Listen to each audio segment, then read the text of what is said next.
ঠিক আছে।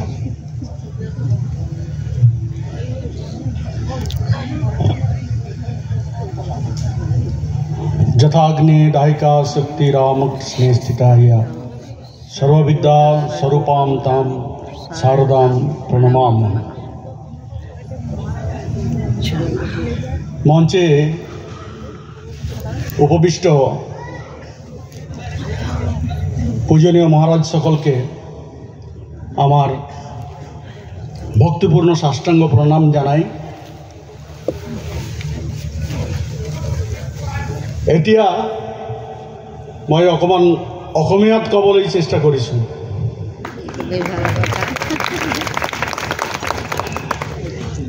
ভক্তসকলক মোৰ আন্তৰিক শ্ৰদ্ধা কৃতজ্ঞতা আৰু নমস্কাৰ জ্ঞাপন কৰিছোঁ।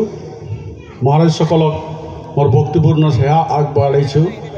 আজি ইমান ধুনীয়া এটা অনুষ্ঠানত উপস্থিত হৈ মই নথৈ আনন্দ পাইছোঁ। আৰু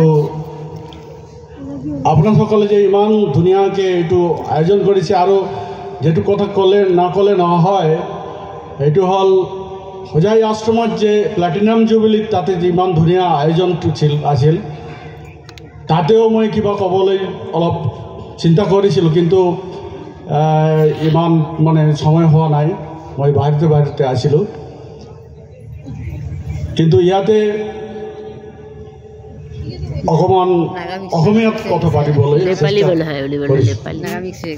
দক্ষিণেশ্বৰত স্বামী বিবেকানন্দ যেতিয়া নৰেন্দ্ৰনাথ আছিলে, ঠাকুৰ শ্ৰীৰামকৃষ্ণই তেখেতক পঠিয়াই দিয়াছিলে দক্ষিণেশ্বৰ মন্দিৰে মা কালীৰ ওচৰত।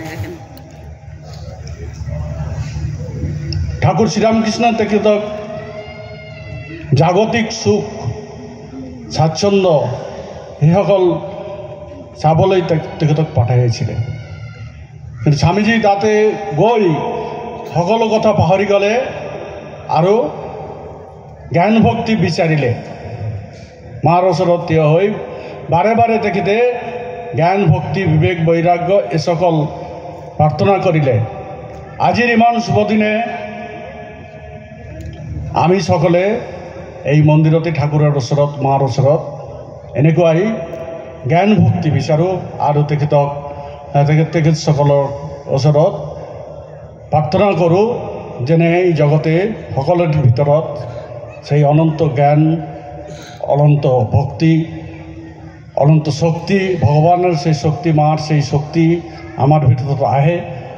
তেখেতসকলক আমাক সকলক আশীৰ্বাদ কৰক আৰু আমি যেন যথাৰ্থ মানুহ হ'ব পাৰোঁ আৰু আমাৰ পৰৱৰ্তী প্ৰজন্মৰ মানুহসকলে আমাৰ এই আচৰণটো দেখি চাই তেখেতেও যেন অনুসৰণ কৰিব পাৰে আৰু এই ভগৱানৰ এই আশীৰ্বাদ পাই তেখেতসকলৰ জীৱনৰ ভিতৰত সেই অনন্ত জ্ঞান শক্তি আনন্দ বিকাশ লাভ কৰি জীৱনে যথাৰ্থ সাৰ্থকতা লাভ কৰিব পাৰে, এইটোই মই প্ৰাৰ্থনা কৰোঁ। থেংক ইউ, নমস্কাৰ।